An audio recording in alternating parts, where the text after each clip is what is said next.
meditated on her grandmother's words. She loved the mornings because she could get quiet with her thoughts and reflect on what challenges she might be facing throughout the day without worrying about being interrupted by her older sister, Frederique, or her brother-in-law, Pearson, whose house she resided in. Early morning was also a time that was just for her, to immerse herself in the rituals that had sustained her through the death of so many people she had loved, like her father, grandmother, and mother. She would alternate between praying in French, which was what her grandmother Bettine taught her to do, and Latin, which she was taught to do in parochial school. She would always say the sign of the cross in Latin, In nomine Patris et Filii et Spiritus Sancti. Amen. But she would pray the rest of her prayers in French. Eva's sister was no longer a practicing Catholic, but Eva was, in her own way. She didn't regularly attend Mass or confession, but she always, without fail, prayed her rosary in the morning and before she went to bed at night. Although Eva was in a rush to get her morning started because she had so much to do before the evening, it was as if her grandmother, Bettine, a pious, loving woman, was whispering, Ralentir, mon cher.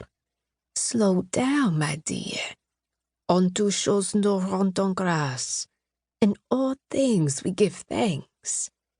With those words still in her ears, Eva stopped her rushing around and knelt and prayed the prayers that had been taught to her by her grandmother and the nuns at the parochial school she had attended in New Orleans and later Harlem. But once she was done praying the rosary, she did not immediately get up. She whispered in a passionate voice, Please allow tonight to be a success. She was just about to say amen once more, but then she added, And please do not allow any hurt, harm, or danger to come to those who are out celebrating the new year, whether at my restaurant or somewhere else. Amen. After that, Eva proceeded with her day, which was the culmination of years of dreaming on her part. Eva Cardon's restaurant, Chez Geneviève, was going to be closed to the public for a private party she was throwing to celebrate the new year. She'd opened the restaurant 3 years ago, and finally, she was at the point where she felt she could do things in a big way. She wanted 1947 to go out with full pomp and circumstance at Chez Geneviève, reminiscent of the New Year's Eve parties her mother used to throw at their brownstone in Harlem, just off 147th Street, albeit to a much smaller degree. The guest list for Eva's party read like a who's who, thanks in large part to her friends Adam Clayton Powell Jr. and his wife Hazel Scott. Adam and Hazel had made sure that every famous person they knew and or had known her equally famous mother, jazz singer Geneviève Cardon, would be present that night.